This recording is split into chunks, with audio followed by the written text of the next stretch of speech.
Hello friends, नमस्कार। I am C A Ved and welcome you on my YouTube channel. जैसा कि आप thumbnail से देख पा रहे हैं, आज हम बात करेंगे लिमिट बेस्ड कंप्लाइंसेस के बारे में जीएसटी और इनकम टैक्स के अंदर। क्या होता है कि बहुत सारी कंप्लाइंसेस ऐसी होती हैं जो कि आपको करनी मैंडेटरी होती हैं। यदि आपका जो सेल्स या टर्नओवर है वो एक लिमिट को क्रॉस कर जाता है, या फिर उस बिज़नेस से जो आपको रिसिप्ट मिली है या उस प्रोफेशन से जो रिसिप्ट मिली है वो एक लिमिट को क्रॉस कर जाते हैं। तो जनरली क्या होता है, जब भी आप कोई बिज़नेस शुरू करते हैं, जब आप एक छोटे व्यापारी होते हैं, छोटे बिजनेसमैन होते हैं, या आपका जो बिज़नेस होता है वो बहुत बड़े स्केल पे नहीं होता है, तो आपका जो पूरा फोकस होता है उस बिज़नेस को खड़ा करने में होता है, आपका जो पूरा फोकस होता है उस बिज़नेस को बढ़ाने में होता है। बट क्या होता है, उसके साथ साथ आपको कुछ कंप्लाइंसेस जो मैंडेटरी कंप्लाइंसेस है वो भी ध्यान में रखनी ज़रूरी होती है, क्योंकि अगर वो कंप्लाइंसेस आप नहीं करेंगे तो उसकी वजह से आपको आने वाले टाइम में जो भी जीएसटी डिपार्टमेंट है या इनकम टैक्स डिपार्टमेंट है उनकी तरफ से नोटिस आ सकते हैं, आपको लिटिगेशन फेस करनी पड़ सकती हैं। तो इसलिए जो वीडियो आज मैं बनाने जा रहा हूँ, वो मेरा जो मेन फोकस है वीडियो बनाने का, वो जो छोटे व्यापारी हैं उन्हीं के लिए ये वीडियो मैं बनाने जा रहा हूँ, ताकि उनको एक क्लैरिटी मिल सके कि क्या क्या लिमिट उनको ध्यान रखनी है इनकम टैक्स और जीएसटी के अंदर, कि वो लिमिट क्रॉस होते ही वो अपना जो है जीएसटी के अंदर या इनकम टैक्स के अंदर जो भी रिक्वायर्ड रजिस्ट्रेशन हैं वो अपना रजिस्ट्रेशन करवा लें। तो चलिए डिटेल में हम अपनी वीडियो को एक बार देख लेते हैं।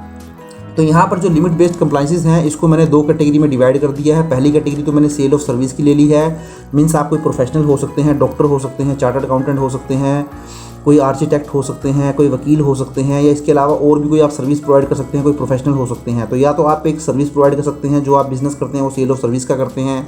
या फिर आपका जो बिज़नेस है वो सेल ऑफ गुड्स का बिज़नेस है। मीन्स आप जो है कोई प्रोडक्ट बनाते हैं या उसकी ट्रेडिंग करते हैं, उसको सेल करते हैं। तो ये दो ही तरीके के जो बिज़नेस है एक पर्सन कर सकता है, या वो प्रोफेशनल हो सकता है, सर्विसेज प्रोवाइड कर सकता है, या फिर वो गुड सेल कर सकता है। तो दोनों ही कैटेगरी के हिसाब से हम देखेंगे कि दोनों ही केसेस में कौन कौन से रजिस्ट्रेशन जो होते हैं वो मैंडेटरी होते हैं लेने। तो सबसे पहले तो हम बात कर लेते हैं सेल ऑफ सर्विसेज के बारे में। मीन्स अगर आप एक सर्विस प्रोवाइडर हैं तो क्या क्या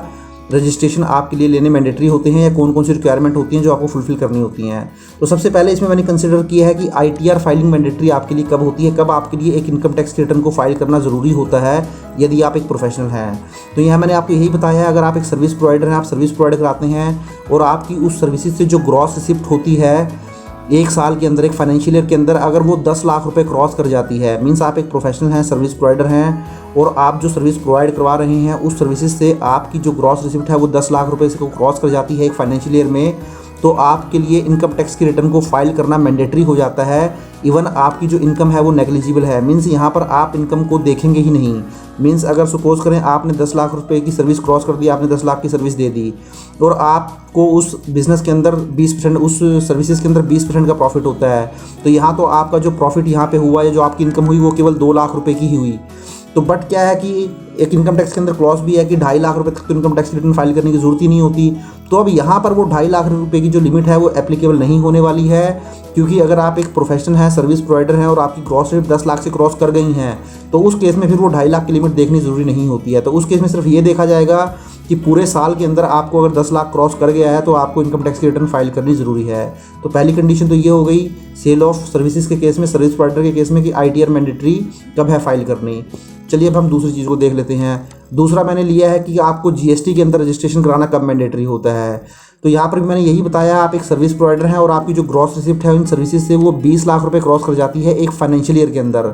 तो अगर आपकी भी रिसिप्ट 20 लाख रुपए क्रॉस कर जाती है एक फाइनेंशियल ईयर के अंदर, तो आपके लिए ये ज़रूरी हो जाता है कि आप जीएसटी के अंदर रजिस्ट्रेशन करवा लें।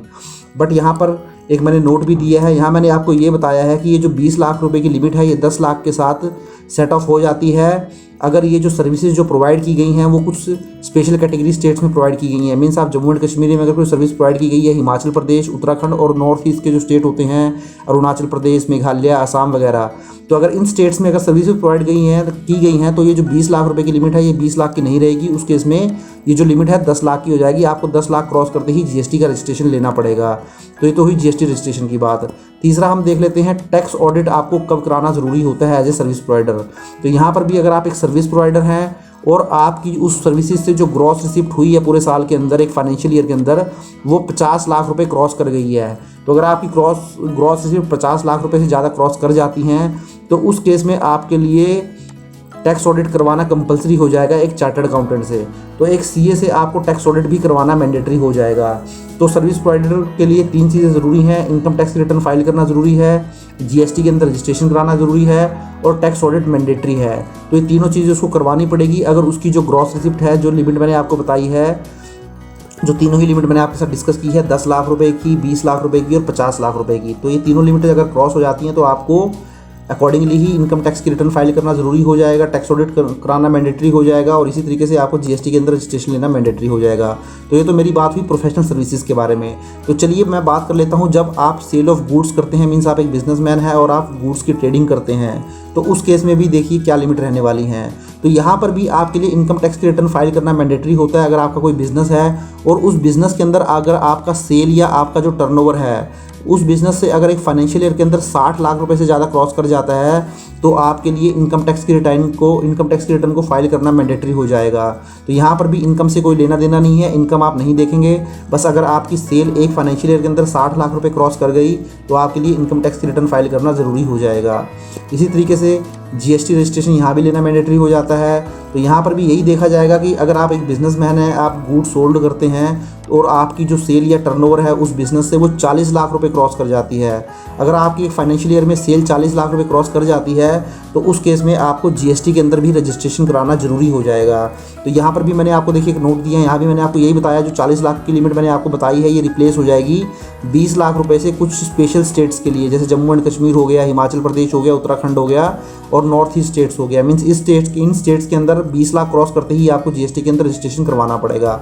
अब फाइनली हम बात कर लेते हैं बिजनेस के अंदर टैक्स ऑडिट मैंडेटरी कब होता है। तो यहाँ पर भी आप बिजनेस करते हैं और आपका सेल या टर्नओवर उस बिजनेस से यदि 1 करोड़ से क्रॉस हो जाता है एक फाइनेंशियल ईयर के अंदर, तो उस केस में आपको टैक्स ऑडिट करवाना ज़रूरी हो जाएगा एक चार्टर्ड अकाउंटेंट के अंदर। बट यहाँ पर दोस्तों एक नोट जो है वो बहुत ही ज़रूरी नोट है, ये मैं आपके साथ शेयर कर लेता हूँ। जनरली क्या होता है कि अगर आपका सेल या टर्नओवर 10 करोड़ तक भी होता है तो आपको टैक्स ऑडिट करवाने की ज़रूरत नहीं होती है। मीन्स आप 10 करोड़ तक आपको छूट होती है कि आपको टैक्स ऑडिट करवाना ज़रूरी नहीं होती है। बट उसके लिए कंडीशन ये होती है कि आपकी जो भी उस बिज़नेस से रिसिप्ट आई हैं या उस बिज़नेस के अंदर जो भी आप पेमेंट कर रहे हैं, मीन्स आप कुछ खर्चा कर रहे हैं उसके लिए पेमेंट कर रहे होंगे और जो आपने सेल किया होगा उसके अगेंस्ट आपको पैसा मिला होगा, आपकी रिसिप्ट आई होंगी,